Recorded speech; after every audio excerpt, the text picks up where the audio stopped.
This is Tracy Broussard with RoadDawgOnline.com and the legendary Roy Burns with Aquarian Drumheads.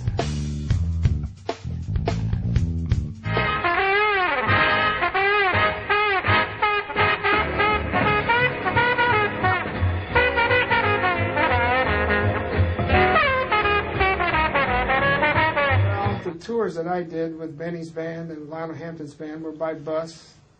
No satellite, Oh, no no. DVD. No. That's when you really got to know a guy, right? You or guys in your band.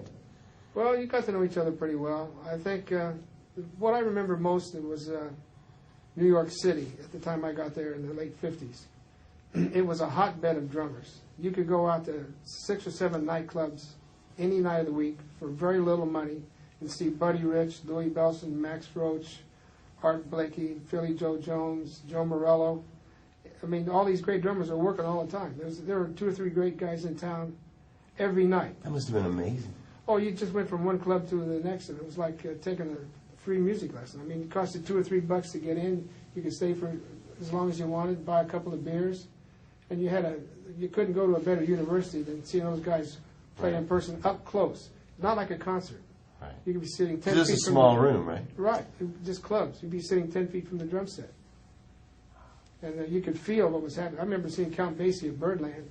It's like you were in the band. The sound surrounded you. And, seeing a DVD or a video or something of great players like Buddy or the Count Basie Orchestra or somebody like that, you didn't get the same impact that you did sitting 10 feet from the bandstand. I mean, it's great that we have the record of those players, but I think that was the most interesting period of my life in terms of drumming. Was there's so many guys in New York that were playing. It was pretty hard to get too big-headed because there was great guys in town every night, Yeah, I can imagine. And would you guys get together, like, on nights off or days off and trade fours or meet somewhere? Well, one of the funniest stories was when Buddy Rich started his new sextet with Mike Maneri and Sam Most, the flute player I'd worked with. And he was playing at Birdland, so I went down to see him. And the sextet sounded great. I thought one of Buddy's best groups.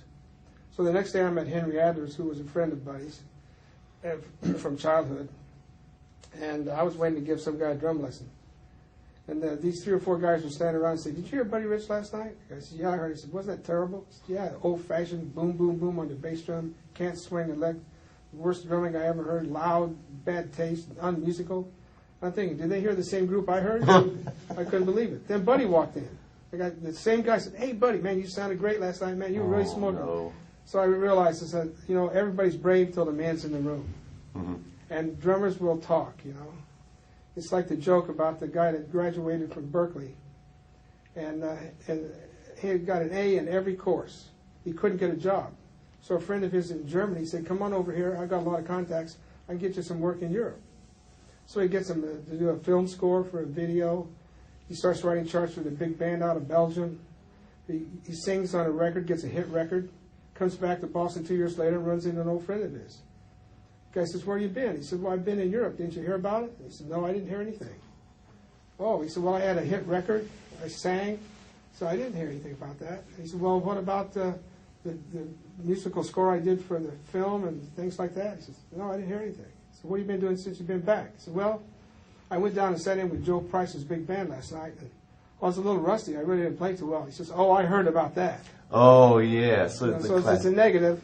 Everybody hears about it, But I think generally there was a real camaraderie amongst the drummers. There wasn't too much of that. That must have been just amazing to... Did you feel like when you saw guys like Buddy Rich or Louis Bellson play that you knew that these guys are just going to blow up? Did you have that feeling? And you yourself, I mean, what was your feeling about it? Did you feel like you could just take on the world? Did you feel like you had something? Well, I felt I could do it, given enough effort. I did pretty well. I played with most of my heroes. Oh, yeah.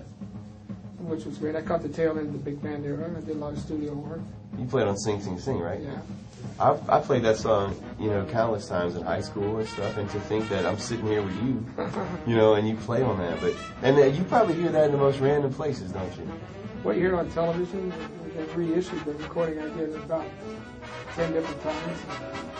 What happened was, Westinghouse was one of the sponsors of that tour. So the Benny Goodman album, one of the 3 albums that we did at the World's Fair, was available through Westinghouse for $1. And my Sing Sing Sing solo was on that record. The other 2 albums on Columbia didn't go anywhere.